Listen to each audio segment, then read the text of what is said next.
For the second time in less than 2 years, the Eisenhower bus here off of Highway 75 in Denison has been vandalized, this time with eggs. Pushmataha County law enforcement is being tight-lipped about a standoff that allegedly ended in one man's death last night. All 4 bathrooms must be renovated, and we'll show you why. If you walk over here to the toilet, on the floor you'll see some area that's stained, and this is water damage. On my drive here, I felt like my car was hot the entire time. Like I had my AC blasting and it wasn't doing anything. Just like your car windows need tint to make sure you stay cool inside, you can also apply a tint to your home windows to make sure the summer rays stay out. Now, in addition to those renovations here at the detention facility, Sheriff Gary also announced today that jail staff will be switching up their schedule.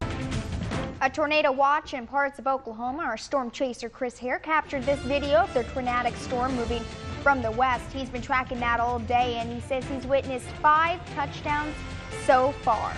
Thanks for watching KTEN News at 10. I'm Ashley Pershaw. Now we're going to jump right into weather with Chief Meteorologist Alan Mitchell. Alan, we saw tornadic activity earlier today, but not even that. We had some phone calls about some aftershocks. Right, earthquake.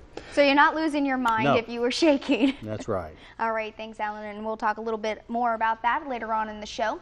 Well, this video, let's take a look. It was captured by our very own storm chaser Chris Hare around 5 this evening. It's out of Fort Cobb, just southwest of Oklahoma City. Now, there was a multiple vortex tornado that turned into a larger tornado. Chris Hare got as close as 150 yards away from that monster. He says there was some damage in the area, mainly to barns. In total, he says he saw 5 tornadoes in southwest Oklahoma today.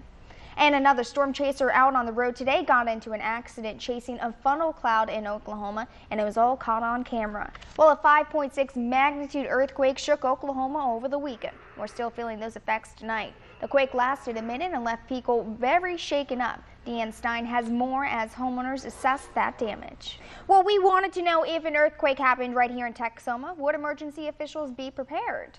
Well, today we talked with Carter County's Emergency Management Office. They say currently there's no earthquake plan in place, but that doesn't mean there won't be one in the future.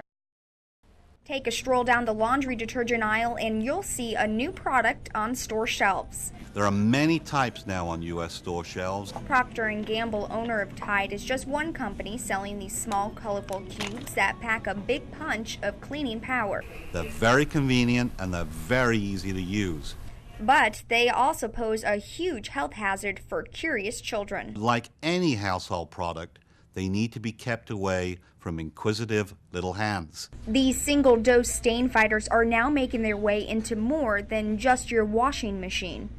I'm sure for a little kid seeing something bright and colorful, they want to put everything in their mouth. Pretend this water is saliva. When the pod hits the liquid, it dissolves the outer coating, releasing a potent mix of detergents. That's how quickly your child's life could be at risk. These items are clearly much more dangerous than a typical laundry detergent.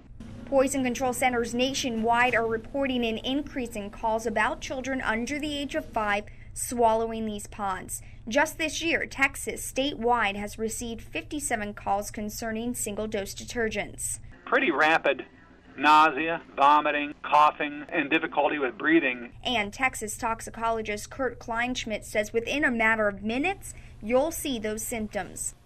27% who get exposed to a standard laundry detergent will develop some kind of symptoms. With these pods, it was like 76%. And Procter & Gamble share the concerns. Store them on a high shelf out of reach. Reporting in Grayson County, I'm Ashley Pershaw. Well, Tom, since we broke the story earlier this week about the dangers behind detergent pods, the company we highlighted in the report, Procter & Gamble, maker of Tide, has decided to change the design of its packaging for its miniature laundry detergent product. 42.5, now 5. Auction treasure hunting. This crowd is looking for a steal at Main Street Storage in Whitesboro, Texas. Sold it 45. The last one we sold found a toolbox, found a Cherrywood entertainment center. When storage units are abandoned or not paid for, the items inside are auctioned off to the highest bidder. Once they get the locks cut, We open the door, there's about 5 minutes for people to just kind of look in there and see what they see. You can peek your head inside, but you can't enter the storage unit and you can't touch anything. When they cut the lock off, it's kind of interesting to see what's inside the unit. Auctioning off storage units isn't a new concept. It's been going on for years. But ever since the popular TV series Storage Wars has aired, veterans who've been coming to storage units for 30+ years say the business has completely changed. There's a lot more people showing up at them. I've been to a couple that they ran the prices way up. Mitchell says inexperienced buyers can put a hole in their wallets. It's like gambling. It's like throwing the dice. But there's no denying, if you know what you're doing, money can be made. Bought a unit, I believe it was in McKinney. It was full of junk, but in the back there was a pill bottle that was full of old jewelry, and it brought like $1,300. And with the lift of a number, someone's trash Just takes a woman, right? could be your treasure. Reporting in Whitesboro, I'm Ashley Pershaw.